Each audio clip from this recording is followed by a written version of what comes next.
Hey, what is up, guys? Welcome back to my YouTube channel. Cam Jack here. If you haven't already, please subscribe to my channel. In today's video, I've started a new thing where I'm doing interviews with people that have started theme pages and have grown theme pages successfully. In today's video, I just contacted one of my mates named Waz the Toner, or Warwick Brink, and he's been running an Instagram theme page for about 2 years now, and it's all about nutrition and all about your body, and he kind of gives you tips and tricks and advice on what to do and what to use and what supplements to use.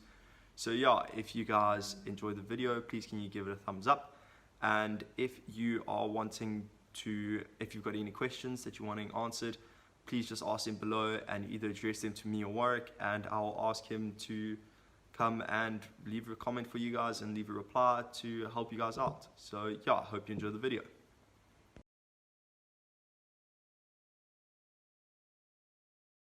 Cool, it's recording. Okay, cool. So, Waz, what is the name of your Instagram page and what sort of content do you focus on? Okay. Hi, everyone. I'm Warwick Brink. The name of my Instagram page is Waz the Toner, and it's primarily focused on, it's a primarily fitness and like lifestyle based Instagram page. And it's primarily just focusing on my own fitness journey and also some tips that I would find helpful, for tips of like fitness in general, of what I would like to know when I was starting out on my fitness journey. Okay, cool. And then, so what made you decide to start the page? So I decided to start the page because I was peer pressure from my friends to make a photography account, but then I decided I'd rather make a fitness account because I was more motivated to do that. And then the reason why I wanted to make a fitness account was actually because I wanted to get like free stuff, because I was watching like all these fitness YouTubers like get like free clothing and stuff. But then that short-term motivation quickly faded. And then I realized it could be a good outlet because a lot of my friends were asking me for like advice on just like, how do you train? How essential is supplements and stuff like that. So then I thought it would be a good creative like outlet to rather use Instagram as like give advice like what I would like to have heard when I started on my fitness journey. Okay, cool. And then how do your followers react to your content? So what I mean by that is like, you know, would you get the same amount of likes on your theme page, if I can call it that, compared to like your normal Instagram page? And like what sort of comments, you know, like did you kind of get like hate speech a little bit, or, you know, were people backing you more? Well, I found that, I'll dive into all of it, but initially, so I decided to create a new page rather than my own personal page, just so it didn't come off. This isn't really related to like my whole Instagram approach, but just so it didn't really come off that I was all about fitness. So it's just that this was one of my outlets of who I am as like a fitness page, if that made sense. So I didn't want my whole image to my friends look like I'm all about fitness. I just kind of wanted to be like, look, this is just my advice. And then, so initially I started, because I started a new page, I started with 0 followers, and initially the first initial followers weren't even my friends, because I was actually quite shy to tell most of my friends about it.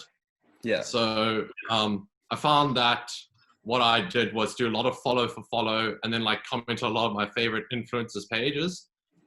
Although that is somewhat of a good strategy, I wouldn't recommend it now in hindsight, as I would rather have my friends or people that I know of my page, just so that I have the initial support of people that I know, and then they can engage with me.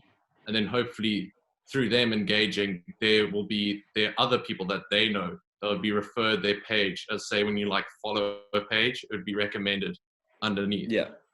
And then, so with how people react to my content, so primarily so when I first started out, I started posting primarily stuff about like my fitness like journey, which I realized in hindsight that wasn't really the best advice, well, the best content I should be posting. So for example, like I would post like a physique update, is what we in the fitness industry call. So I'd post like just like the progress of what I'm doing, but then I wouldn't post of like the actual workouts, the actual like nutritional advice that I give. And then I realized that this wasn't actually helpful for others. So one thing that I noticed was when I shifted towards like just recording my workouts as well as like explaining my dieting process. So showing like, so I would say that the best content that I've created, that I've seen the best response is that I did, you've seen them before, they're the swipe workouts. So what I would do is I'd do like a section, like a full on like chest slash, like a chest workout. And these are like my 3 top like chest exercises. Yeah. This doesn't really have to be like exactly how I said, but it could just be like you have a workout and you show your best like exercises for the exercises you want your audience to do. And then what I would do in the comment section is describe the workout, describe the sets that I would do, then describe like any tips that I would have. And then I found with that content, a lot of people would save it. And then people might even comment like, would it be better for me to rather use a barbell or dumbbell because I have muscle imbalances? And because people are commenting, the engagement is just driving more people to be more social, which in overall just gives you more engagement and more reach. Yeah. Okay, awesome. Other content, yeah. And then finally, my other content, is about the nutrition. What I do is like, I'd post like a video of being like, so a lot of people, they try to distort the lighting. So what I thought would be cool is just to do like a weekly update. So I'd put it in like a very like clear view, regular lighting, keep it very consistent, and then show like the weeks of like my fat loss journey, and then describe like each day of like where's my nutrition changing and stuff. Okay, awesome. So, yeah, so you're kind of taking them on the journey with you rather than just showing them. So I found that you had to find the balance of showing what you're doing and also showing what people need to know. So it's all about the balance of spreading information as well as showing like your journey that helped my page grow initially. Okay, awesome. Okay, next question is, have you found stories or posts to be more engaging? So do you find you get more views on your stories or? So I think that they both should be utilized. So what I'd like to do, which was very like, so when you have a very, like, I didn't really have a huge audience, but like with my audience, I found that my audience was very connected, as in like they did engage in my posts. There was more comments, and I found that stories was a good tool to use that. So one thing I would do, which I highly recommend, is that you post like, hey, recommend me some gym songs. Then everyone will like, anyone that wants to recommend a gym song, some of them will just be jokes. Like they'll just, what's that, Baby Shark? Of course. They'll just jokingly put that there. I saw that like fucking like 5 times. But anyway, like tons of times. But like those people that recommend a song, they're still going to be recommended. Your post will come up on their feed because they're engaging with your content. So I found that would be a good tool. And then another one would be just like, I would be like, ask me questions. Some of them might be personal, so I just reply to it on my story. Then other ones would be like, hey, like I train 3 times a week and I don't know what to do in the gym and I can't see results. So then like I would go and then then that would give me ideas for like Instagram captions of just detailing like my approach, not necessarily for the person, but just to spread some information on that topic. So I found that stories was a very good tool to just bring initial engagement. And then I found that through that, you can kind of see what people are like thinking, and then you can use that information to create other posts. And I found that also with your regular posts, sorry, I was trying to think of the word. With your regular posts that you make, that it's very weird to like, I'm not saying this like to like diss people, but I do find that like it's not really the most productive thing to like ask a question during it when you can ask questions on the story. So like you've seen probably like someone posting like a picture of them shirtless and they'll be like, so what's your favorite season of the year? Like it doesn't really seem, it seems a bit disingenuous, doesn't seem like what a genuine human would do. So what I would recommend is that you can comment in your own post of the comments. It'll be the top comment that shows up like what are your thoughts on intermittent fasting, or what are your thoughts on of not eating of like, what's it, banting? Yeah, Yeah. I found that might be helpful. Yeah, sort of stuff that's actually relevant to you and your page, and rather than what season do I look best in, you say, do you believe in banting, or whatever the case is. Yeah, you want to keep it, because you want to keep your page niche, but you also don't want it to keep it too niche, which is what I think I did wrong. Is that you want to keep it, so say you want your fitness page, you don't want to just be like a fitness page where you only, like, you just don't want to be just one generic fitness page where you talk about every single exercise, like cardio, like running, yoga, everything. You want to choose your things. Maybe it's calisthenics, you work out with your body weight, and then you can even dive deeper into that and then say that you're in college or university, and this is how you deal with budgeting for like meal prep and stuff. You kind of need like a personality to your page. It can't just be the standard generic photos. It needs to be some sort of like, people want that. It's a person. It's not just a company. Yeah. That also brings me to another point, is that you do want to portray yourself as like a human being, as weird as that sounds.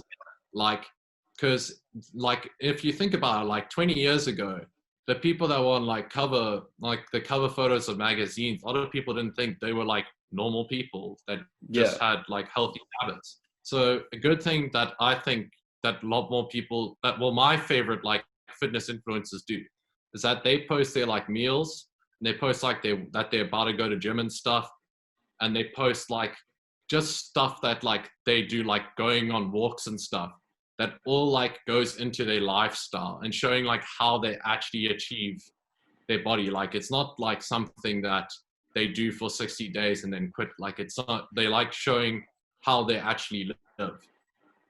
Okay, awesome. Okay, so last question. You've given lots of tips and tricks, but one tip or trick that you would give someone starting a new Instagram page? Yeah, you've given loads. So I would say, I think the most common answer would be consistency. Like, I'll give it credit that you do need to post. I would say helpful tip is that you do need to post at least every single day of the week. So one thing that I like to do, which I found very helpful, is that so I would have like set like days of getting content. So me being a student, when I was doing the Instagram page, what I would do is that, like, okay, on the weekends, I'll go to maybe the beach with my girlfriend, and then ask her kindly to take photos of me at the beach. But then I'll have this backlog of images, and then I call those like filler photos, so that when I was talking about say if a topic about rest days, your audience was asking about rest days, you can post a photo of you at the beach and then comment, then the caption could just be describing like why you need rest days and everything. And I found that to be a helpful tool, because on some days you just won't be able to get you won't be able to edit the videos that you want. It's just a helpful tool to always have like a consistent backlog to just rely on when you don't have content that you actually want to post. But that's not even my biggest tip. That was just one that I think a lot of people usually do. I think my biggest tip would probably actually be being just a genuine human on Instagram, because a lot of people forget that social media is meant to be social. So you should, if you want to start connecting, you need to start connecting with people if you want to grow your page. So commenting on your favorite influencers post, just saying he shredded, may not actually help you grow followers. You actually should probably ask him things like, hey, what is your advice on training in the morning versus training in the evening? And then even if he doesn't reply, his audience will also see your comments, and they might discuss in the comments there. So I would say just being a genuine human. If people send you DMs, reply to them. That's one thing I faulted myself on, is that a lot of people would comment on my posts and I wouldn't reply. But then I got back, and then after I realized how useful it is, I did reply. And it got to some weird stages. Some person messaged me hey man, do you have any advice for the gym? And I just asked him for his email, and I sent him a program. I sent strangers workout programs. I chat to like people that I've only met once, like on the internet, like just about like what's your approach for doing cardio and stuff like that. Because like in the end of the day, it's just all a matter of just expressing your opinions together, and then that will create engagement. Because if you're connecting with people, they'll connect with people, and therefore you'll just create an army of people that you're connecting with. Okay, perfect. Well, awesome. Thanks, Waz. That was really cool. Sure. Obviously, I hope the audience enjoyed that. But yeah, cool. Cheers, Waz. So guys.